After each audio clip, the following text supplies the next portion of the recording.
oceano sempre pareceu silencioso à distância, mas para quem viveu sobre ele, o mar nunca esteve realmente em silêncio. Pescadores antigos falavam de sons vindos das profundezas, de luzes se movendo sob águas negras, de coisas tão grandes que pareciam mover o próprio oceano. Muitos desses relatos foram tratados como superstição, lendas, delírio de homens cansados pelo sal e pela tempestade. Mas algumas histórias sobrevivem por um motivo, porque talvez tenham acontecido. Nesta noite, você vai ouvir 8 relatos sobre o oceano. Histórias de barcos que encontraram algo no escuro, de vozes surgidas no rádio em mar aberto, de criaturas vistas apenas por segundos, mas jamais esquecidas. Cada relato começa como uma noite comum e termina diante de algo que não deveria existir. Então apague as luzes, deixe o som do mar preencher o quarto.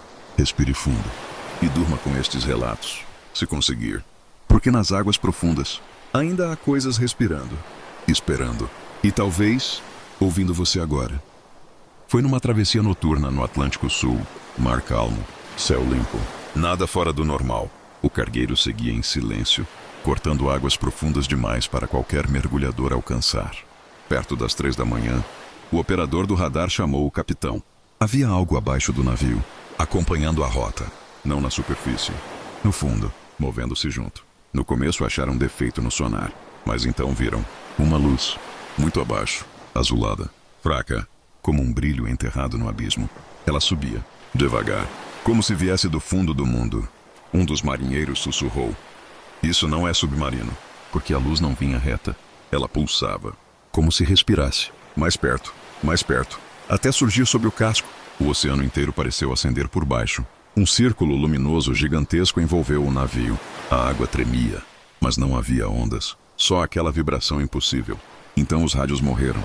As bússolas começaram a girar. O motor falhou. E no convés, todos ouviram um som, grave, profundo, como canto, mas não humano. Algo entre um chamado e um aviso. Foi quando a luz começou a subir. Não era apenas luz. Havia uma forma dentro dela, imensa, se movendo como uma criatura feita de brilho e sombra. Um dos tripulantes caiu de joelhos. Outro começou a rezar. Ninguém falava. Ninguém se movia. Porque todos tinham a mesma sensação. Aquilo estava olhando de volta. De repente, apagou. Tudo. Escuridão total. O mar voltou ao normal. Motores religaram sozinhos. Rádios voltaram, como se nada tivesse acontecido. Mas houve uma coisa que não voltou. Um marinheiro sumiu do convés. Sem barulho, sem queda, sem rastro. Apenas desapareceu. No diário de bordo, o capitão registrou só uma frase: "Encontramos uma luz viva sob o oceano." Anos depois, um oceanógrafo ouviu o relato e disse algo inquietante. Naquela região existe uma fossa ainda pouco mapeada, profunda demais para a exploração, e pescadores antigos evitavam passar ali. Chamavam o lugar de "o poço que observa." Até hoje, alguns navios relatam ver luzes subindo das profundezas naquela rota, sempre perto das 3 da manhã, sempre em silêncio. E dizem, se a luz parar sob seu casco, não olhe por muito tempo, porque talvez ela esteja tentando reconhecer você. Foi durante uma madrugada coberta por névoa no Atlântico Norte. Um cargueiro cruzava uma rota antiga quando o vigia viu algo parado entre a bruma. Um navio, antigo demais, escuro, sem luzes, sem sinal de rádio, apenas flutuando, à deriva, ou parecia. Quando se aproximaram, perceberam uma coisa estranha. Ele estava se movendo, muito devagar, mas contra o vento, contra a corrente, como se navegasse por vontade própria. O capitão tentou contato. Silêncio. Nenhuma resposta. Só o som do casco rangendo na névoa. Resolveram chegar perto. Tão perto que podiam ver o convés. Vazio. Nenhuma alma. Nenhum marinheiro. Nenhum movimento. Só cordas balançando, como se alguém tivesse acabado de soltá-las. Uma lanterna ainda acesa oscilava no mastro, como se tivesse sido deixada há minutos. Uma escada de corda pendia na lateral. Convidando, um tripulante atravessou. Subiu a bordo. Levava rádio. Nos primeiros segundos, tudo normal. Depois veio sua voz. "Tem alguém aqui?" Silêncio. Depois, acho que ouviram passos. Estática. Respiração. E nada mais. Chamaram. Gritaram. Sem resposta. Então viram algo no convés do navio fantasma. Uma figura. Imóvel. No fim do corredor. Alta. Escura. Observando. Sem rosto visível. O mar ficou morto de repente. Sem vento. Sem som. e a lanterna do mastro apagou. No escuro absoluto, a figura sumiu. O capitão ordenou recuar. Na névoa, o navio começou a desaparecer. Não navegando, sumindo, como se fosse engolido pela bruma. Ao amanhecer, voltaram ao local. Nada. Nem o navio, nem o homem que embarcou. Mas no rádio da embarcação ficou gravado um último ruído. Reproduzido depois várias vezes. Não parecia interferência. Parecia uma voz. Sussurrando. Não subam a bordo. Anos depois descobriram um relato de 1894 sobre um cargueiro perdido naquela mesma rota. Mesmo nome, mesma descrição, mesmo desaparecimento. E desde então marinheiros dizem que em noites de nevoeiro espesso, um navio antigo ainda cruza aquelas águas, sempre sem tripulação, sempre esperando que alguém aceite subir. E quem sobe, nunca volta no mesmo navio. Foi contado por um ex-oficial da Marinha, durante uma missão em águas profundas no Pacífico. Nada de guerra, nada de combate. Era uma operação de rotina, ou deveria ser. O submarino descia em silêncio por uma região onde o fundo do oceano caía como um abismo. Milhares de metros de vazio. Lá embaixo, nem a luz existe. Só pressão, escuridão e coisas que nunca subiram. Tudo estava normal até o sonar captar um eco. Um único sinal, muito grande, movendo-se paralelo ao submarino. Mesma velocidade, mesma direção. Como se acompanhasse. Pensaram ser uma formação rochosa. Erro de leitura. Mas o operador empalideceu, porque o eco mudou de posição, subiu, como se estivesse circulando a embarcação. Por fora, observando, no casco começaram a ouvir toques, lentos, metálicos. Toc, toc, toc, como dedos batendo na parede. Ninguém falava, só o som da respiração dentro da cabine. Então as luzes oscilaram, e o sonar mostrou aquilo inteiro. Algo colossal, maior que o submarino. Muito maior, sem forma reconhecível. Só massa, movimento, presença. O comandante ordenou subida imediata. Mas antes, uma voz surgiu no sistema interno. Não vinha do rádio, nem de nenhum tripulante. Apenas uma frase. Não subam! O sistema caiu, alarmes dispararam. E a criatura se moveu, pela primeira vez rápido. Rápido demais. O submarino inteiro tremeu, como se algo imenso tivesse deslizado sobre o casco. Luzes apagaram, escuridão total. Durante 12 segundos, ninguém viu nada. Quando a energia voltou, o sonar estava limpo. Nada, vazio, como se nunca houvesse existido. Ao emergirem, encontraram algo impossível. Marcas no casco, longos sulcos curvos, como se algo tivesse se agarrado do lado de fora. O relatório foi arquivado, classificado, nunca divulgado. Mas o oficial, anos depois, dizia uma frase que ninguém esquecia. Não tivemos medo porque vimos um monstro. Tivemos medo, porque parecia que ele nos estudava. Até hoje há submarinistas que evitam mencionar aquela zona do Pacífico. Chamam o lugar de a fenda que escuta, porque dizem, se o sonar detectar algo seguindo você, não olhe 2 vezes para o mesmo eco, porque na segunda, talvez ele olhe de volta. Foi durante uma madrugada sem lua no meio do oceano. Um navio de pesquisa operava longe de qualquer rota comercial. Nada ao redor, nenhuma outra embarcação. Nenhum sinal de rádio, só mar e silêncio. A equipe realizava testes com comunicação de baixa frequência. Sinais enviados para o fundo do oceano. Uma rotina simples. Enviar, aguardar, registrar. Mas naquela noite, algo respondeu. No começo pensaram ser eco, interferência, reflexo do próprio sinal. Mas havia um problema. A resposta não era igual. Ela vinha atrasada e diferente. Como se algo tivesse recebido o sinal e tentado repetir. O operador aumentou o volume. A cabine ficou em silêncio. Então ouviram um som.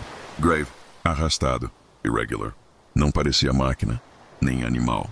Parecia voz, distorcida, profunda demais para ser humana, mas com ritmo, com padrão, como se estivesse aprendendo. Mandaram outro sinal, dessa vez mais longo, mais complexo. A resposta veio mais rápida, mais próxima, mais clara. E então, algo impossível aconteceu. Entre as frequências, surgiu uma frase, não perfeitamente formada, mas compreensível o suficiente para gelar todos na cabine. Vocês escutam. Ninguém falou. Ninguém se mexeu. O operador desligou o sistema, mas a transmissão não parou. Continuou, sozinha, sem comando, sem origem visível.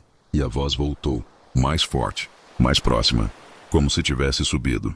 Estamos aqui. O capitão ordenou silêncio total. Desligaram tudo. Energia mínima. Mas mesmo assim, um dos rádios antigos que nem estava conectado ao sistema chiou e repetiu. E aqui, nesse momento algo bateu no casco. Uma única vez. Seco. Como resposta, o sistema caiu completamente. Luzes falharam. E por alguns segundos, o navio ficou à deriva. Sem comunicação. Sem controle. Quando tudo voltou, tentaram registrar o ocorrido. Mas não havia gravação. Nenhum arquivo. Nenhum log.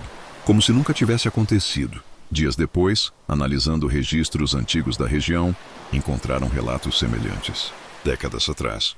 Mesma frequência, mesma resposta, mesma frase incompleta, e sempre seguida por algo que vinha do fundo. Hoje, operadores mais antigos evitam usar certos canais de comunicação em mar aberto, especialmente à noite, porque dizem que algumas frequências não são apenas escutadas, elas são respondidas, e se alguma coisa responder de volta, talvez não esteja apenas ouvindo, talvez esteja tentando aprender como falar com você. Foi registrado por um satélite, não por marinheiros, não por pescadores, mas por um sistema automático de monitoramento oceânico. Um sinal vindo do meio do nada. Sem embarcação próxima, sem tempestade, sem atividade sísmica. Nada, só uma frequência, baixa, constante, repetitiva. No começo foi classificada como ruído natural, algo comum, interferência do próprio oceano. Mas havia um detalhe estranho. O padrão, a frequência não era aleatória. Ela se repetia em intervalos exatos, como um pulso, como um código. Analistas começaram a observar. Horas depois, o sinal continuava. Dias depois, ainda estava lá, imutável, perfeito, como se não dependesse de nada, como se estivesse sendo mantido. Foi quando alguém decidiu acelerar o áudio, converter a frequência, transformar em algo audível, e então ouviram uma sequência grave, ritmada, quase estruturada. Não parecia linguagem, mas também não parecia natural. Era como se estivesse no meio do caminho. Entre ruído e comunicação, o sinal foi isolado, amplificado, repetido, e então veio a mudança. Depois de dias idêntico, ele alterou. Muito pouco, quase imperceptível, mas mudou. Como se tivesse respondido ao fato de estar sendo observado. Os analistas congelaram, porque aquilo significava uma coisa. O sinal não era fixo, ele reagia. Horas depois, uma segunda alteração. Mais clara, mais definida. E então alguém percebeu algo que fez a sala inteira ficar em silêncio. A sequência estava se organizando, como se estivesse aprendendo, tentando formar algo, tentando se aproximar de uma estrutura compreensível. Foi aí que tomaram uma decisão. Parar de analisar, desligar o monitoramento, encerrar o processo. O registro foi arquivado, classificado, nunca divulgado oficialmente. Mas uma cópia vazou anos depois e foi analisada por especialistas independentes. O que eles encontraram foi ainda pior. O sinal não vinha da superfície, nem de embarcações, nem de equipamentos humanos. Ele vinha de baixo, muito abaixo, de uma profundidade onde nenhum equipamento consegue permanecer por muito tempo, de um ponto onde a pressão destruiria qualquer estrutura conhecida. E mesmo assim, o sinal continuava. Hoje, alguns pesquisadores evitam falar sobre isso. Mas há uma frase que circula entre os que já estudaram o caso. Uma frase repetida em voz baixa, quase como um aviso. Não era só um sinal, porque se aquilo estava mudando, se adaptando, respondendo, então existe uma possibilidade que ninguém gosta de considerar. A de que algo nas profundezas do oceano não está apenas existindo, está observando, está aprendendo e talvez esperando o momento certo para responder de forma que a gente finalmente entenda. Ou pior, de forma que a gente não consiga mais ignorar. Se você chegou até aqui, já percebeu que o oceano guarda mais do que silêncio. Agora me diz, qual desses relatos ficou na sua cabeça? Comenta aqui embaixo. E se você quiser mais histórias como essas, eu posso trazer novos relatos para você, mas só se você pedir, porque algumas dessas histórias talvez não devessem ser contadas.